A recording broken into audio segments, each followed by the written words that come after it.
Hello, everyone. My name is Andres Lorzano, and I am pleased to present at the Northern California Grantmakers. Our presentation will center around corporate purpose trends, total community investment trends derived from our annual publication at CECP, Chief Executives for Corporate Purpose, from our annual publication, Giving Numbers, which is released in the fall of every year. This year, we collected data on many large corporations, as we will see in the next slides. So let's get started. Just to give a little bit of background, Chief Executives for Corporate Purpose, CECP, was founded in 1999 by philanthropist and actor Paul Newman with the belief that corporations can do good for society. They can do more. And CECP is a CEO-led coalition that believes that a company's social strategy, in other words, how it engages with different stakeholders, determines a company's success. And to give a little bit of background also, CECP's new framework is centered around 5 centers of excellence. Telling the story, we help our affiliated companies to tell their story in terms of how they've been contributing to society. And we have our communications and marketing unit that helps companies to tell their story. We also provide very unique data around societal and community investment trends. This is derived again from our annual publications, Giving Numbers, but also Investing in Society, employee engagement. Our data also has a lot of information regarding volunteer participation rates, employee engagement, how companies are engaging their employees to match donations as well. We also have several and various data points around ESG metrics. We have our annual publication, Investing in Society, that has a lot of information regarding environmental, social, and governance metrics.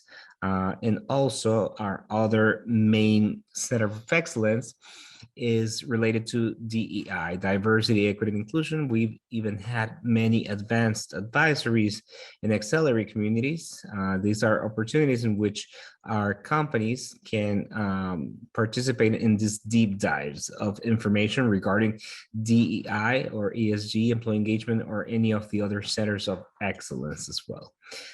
Continuing with the presentation, this gives a sense of all the companies that are affiliated with CECP. We have more than 200 companies currently affiliated with us.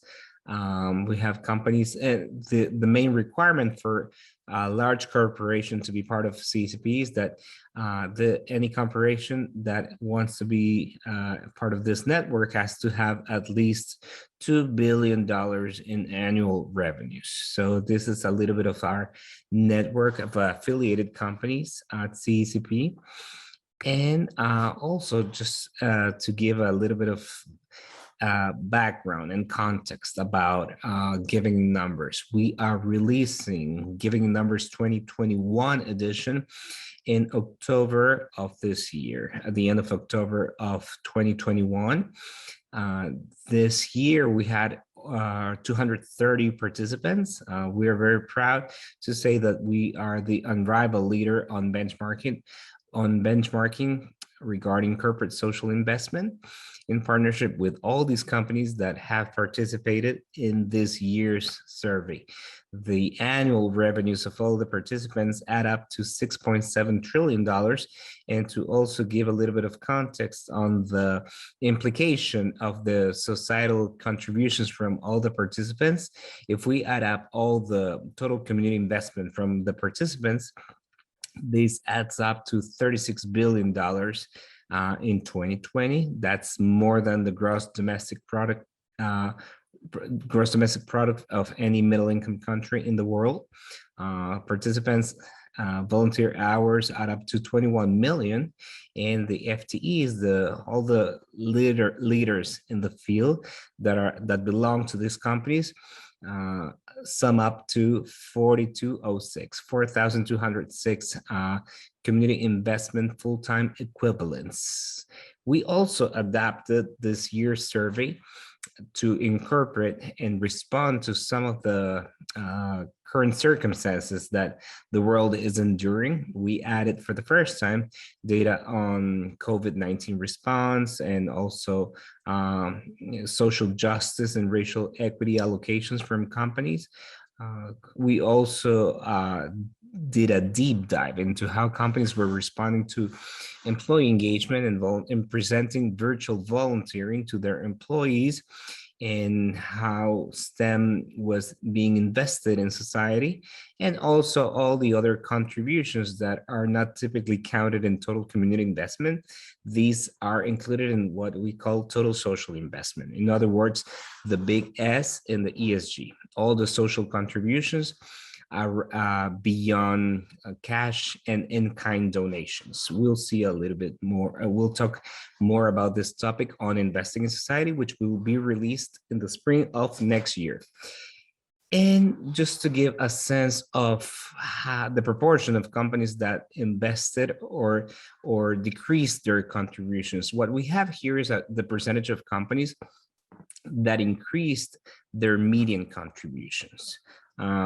We see that in 2020, when we compare it against 2018, when we take the median of all companies, we saw that 44% of the companies in this 3-year match set. And by 3-year match set, we are referring to using the same sample of companies in each of the last 3 years so that we can compare apples with apples. And we saw that when comparing 2020 versus 2018, 44% of all companies in this 3-year match set increased their total community investments by more than 25%. They had a growth rate of more than 25%. And this contrasts with what we have typically seen in this tier of growth in past years. For instance, last year, when we compared 2017 versus 2019, we saw that only 27% of companies had increased their total community investments by more than 25%. And we saw that overall, most companies increased their total community investments by more than 2%. We see it here. 68% of companies increased total community investments by more than 2%. 10% of companies increased it between 2 and 10%. 14% of companies increased their median contributions between 10 and 25%, and so forth and so on. And we also are comparing the increase in the median contributions across not only all companies, but also across the board.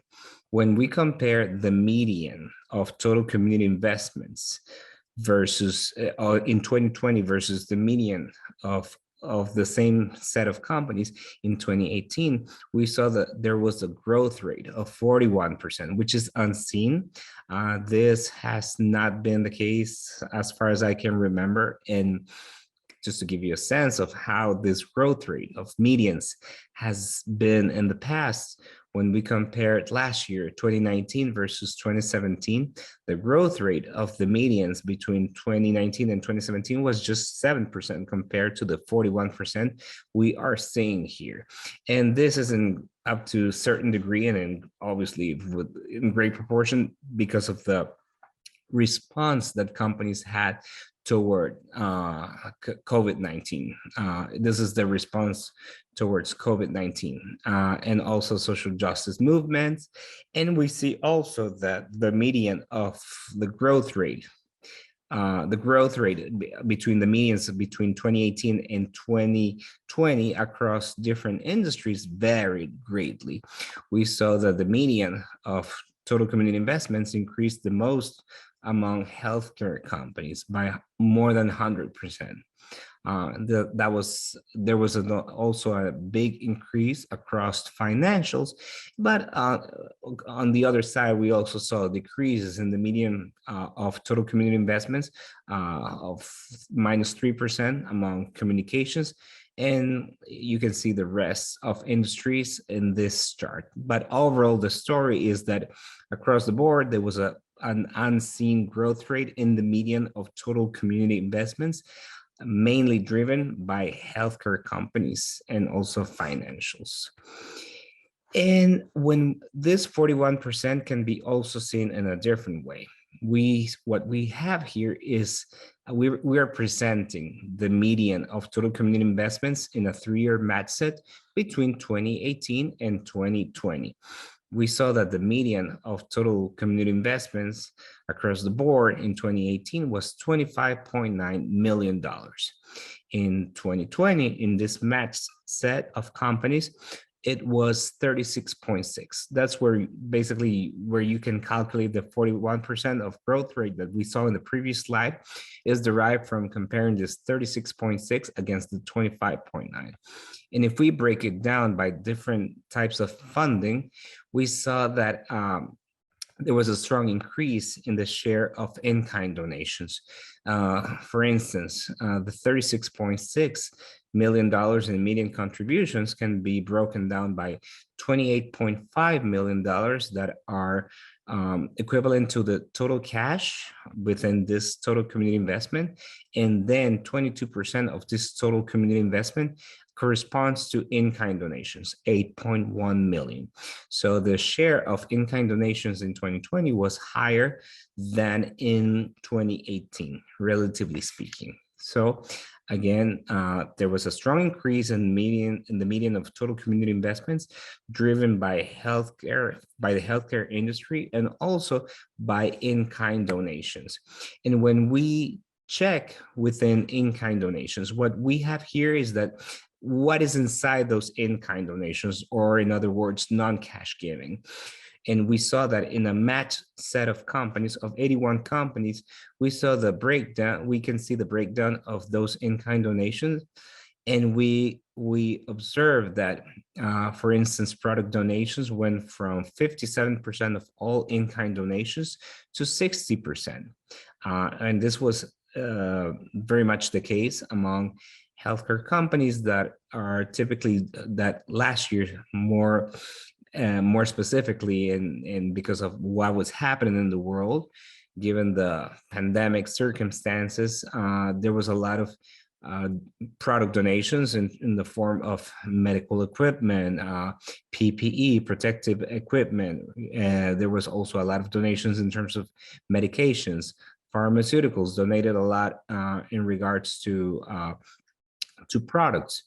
And we saw another big component within in-kind donations is pro bono service. In 2018, this represented 22%, but in 2020, relatively speaking, it lost a little bit of share and it went down to 20%. But if we want to see the values, not only relatively speaking, not only in relative terms, but also in absolute value, what we have on the right side of this slide is what happens if we calculate the median of the dollar value of pro bono service and also of product donations. So we calculate the median. We always take into account matched set of companies. So we're comparing 2018 versus 2020. And the growth rate of that dollar value for pro bono service between 2018 and 2020 decreased by 19%, as opposed to product donations, which increased by 97%. Like if we want to see also in terms of aggregate value, if we add up all the donations, all the dollar values that across the board of pro bono service and also product donations, again, on this column, we're not talking about medians, we're talking about aggregate value. If we add up, it's merely an addition of all the dollar values across the board. We saw that there was an increase of that aggregate value that aggregate dollar value of pro bono service of 17%. And for product donations, the increase was higher. It was 39%. So in other words, we saw that product donations was the main driver of growth for in-kind donations. And we also see that this funding type varies across industries. In this chart, we can see, I'm gonna move my window so that I'm not blocking the title, but what we can see here is how the funding time varies across industries. For instance, healthcare is one of the biggest component of total community investments is in-kind donations, 42%, and total cash, foundation cash is just 26%, and direct cash is 32%, as opposed to other industries like financials that is mainly driven by cash donations, and in-kind donations only represents 3%. So we can see that contrast in terms of funding type. And this varies across different industries. And we'll be sharing this presentation too if you want to take a closer look into all these charts. And in the next slide, we also want to show which program areas received most of the total community investment allocations. And in 2020, for obvious reasons, given the global health crisis, as expected, health and social services accounted for 29% of total community investments, followed by education combined, which represented around 19% if we combine higher education and K-12 education. In past years, let's say 2 years ago, both types of education were the top program area, and followed by health and social services. Last year, we saw that health and social services was in an upward trend in terms of being the top program area. In 2019, health and social services represented 27% of all total community investments. But definitely we saw an uptick in the share of health and social services in 2020. And the third, let's say the third program area was community and economic development. This program area includes all those donations to think tanks or anything related to improving the communities that our companies serve. Another important thing to highlight is that disaster relief went up. This year represented 12% of total allocations of total community investment, as opposed to other years when this really represents less than 5%. For instance, in 2019, disaster relief only represented 3%. So a lot of the COVID-19 efforts could have fallen into one or more of these categories. It could have been easily categorized as disaster relief or health and social services, or some investment towards improving the economic development of a community that was severely affected by the pandemic. But these are the categories that we already provide to companies that they need to, where they need to allocate their community investments. This is another look into those program areas, and we can see how different industries allocate their total community investments across all these program areas. For instance, we can see that industrials were the industry that allocated most of their giving compared to any other industry towards higher education. Technology, it's the industry that allocated a higher proportion of their community investments towards K-12 education. A reason for this is that these two industries may need to invest, or they see the benefit of investing in education to provide a particular set of skills to potential future recruitments or the future labor workforce that they may end up hiring at some point. So they definitely see more clearly than other industries the benefits of providing providing education in their community investments. Alternatively, for instance, healthcare allocated the most, as expected, than any other industry towards health and social services. It's very remarkable that healthcare allocated 62% of all their community investments towards health and social services. There's nothing comparable to that amount when it comes to investing in health and social services compared to any other industry, and so forth and so on. You can take a closer look into this table when we share our presentation. And in the next slide, we can also see that we asked for the first time what amount were companies allocating towards STEM in 2020.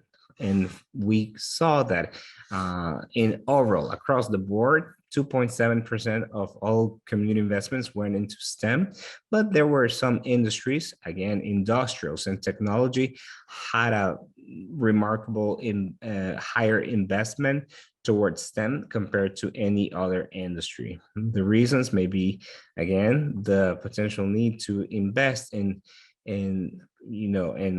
future employees that they may end up recruiting, or students that where they see the potential of teaching very particular set of skills that can be used in this very distinctive industries.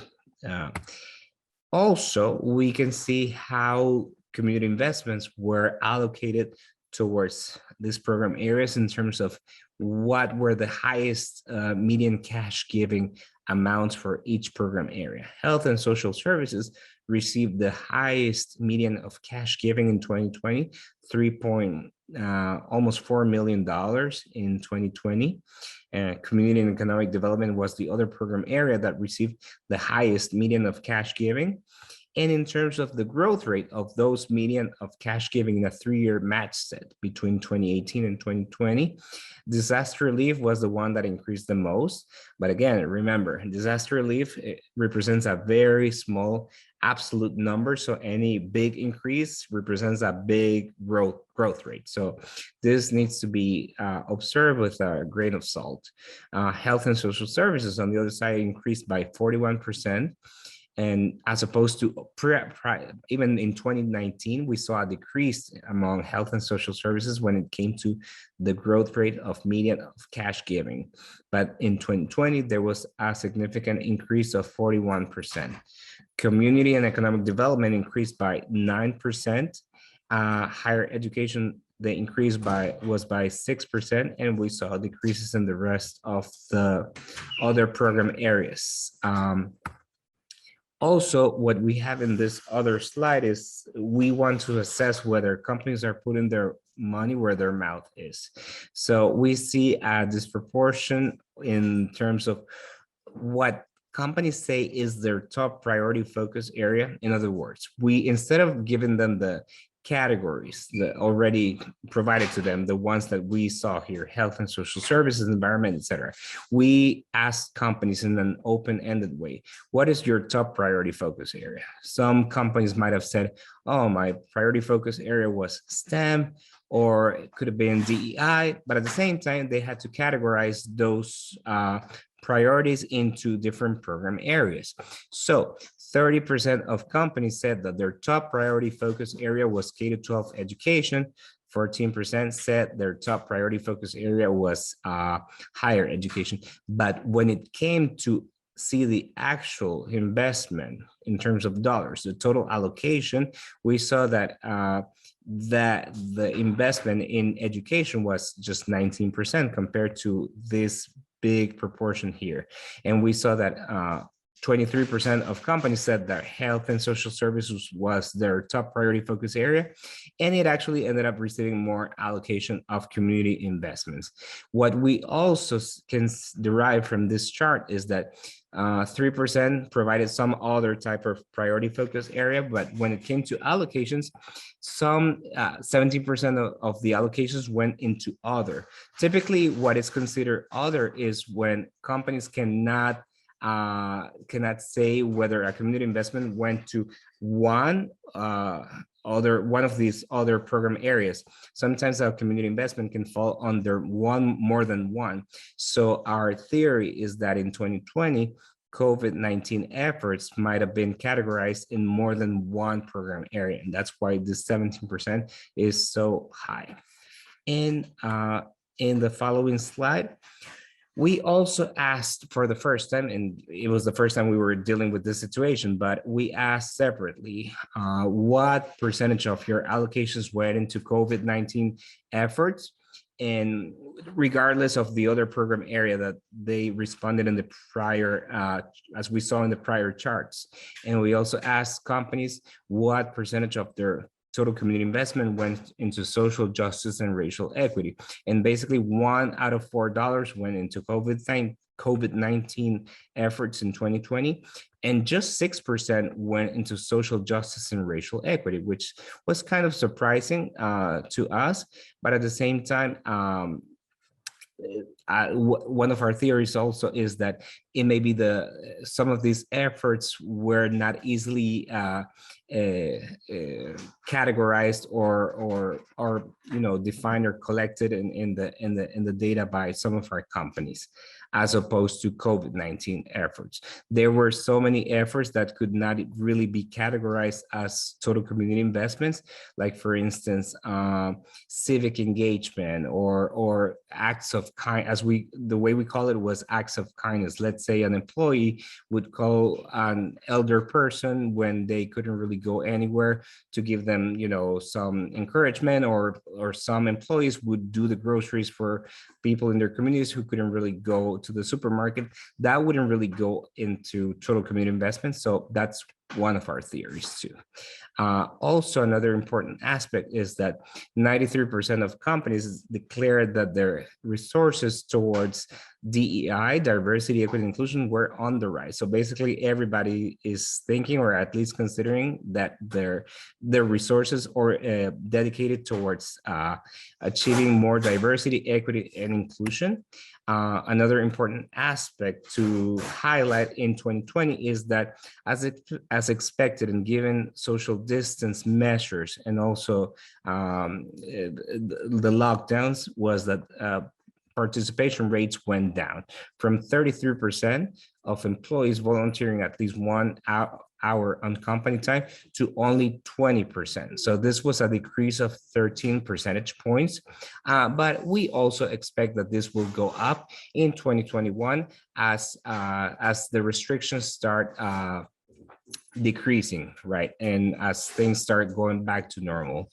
And also, as expected, some of these other volunteer programs change in terms of priority. What we have here is the percentage of companies offering different types of volunteer programs at the domestic and international level. Typically, flexible scheduling and paid release time or paid time off are the top volunteer programs that are most offered among big corporations. But in 2020, for the first time, we saw that, as expected, virtual volunteering became the most offered volunteer program, by being offered by 86% of domestic employees. And this is even higher than any offering we've seen in the past. No offering in the past has exceeded 71%. So in 2020, some companies that may not have even had any virtual volunteering opportunity, they might have made it or created it from scratch, or simply adjusted what they had in the past to the new circumstances. But this is very remarkable. And also, the other important aspects in terms of employee engagement is that match donations remain steady. There was a downward trend in the last couple of years in regards to match donations. It was decreasing. Mostly the main driver of that decrease was workplace giving campaign, which still remains decreasing. This year, when comparing 2018 and 2020, there was a decrease in the matched dollar donation of 19%, but this was compensated somehow by the increase in matched donations in terms of dollar value for disaster relief and year-round policy. And with this, we want to thank you for being engaged in this conversation, in this presentation. And if you have any questions, please don't hesitate to reach out to us at insights@cecp.co. Thank you so much.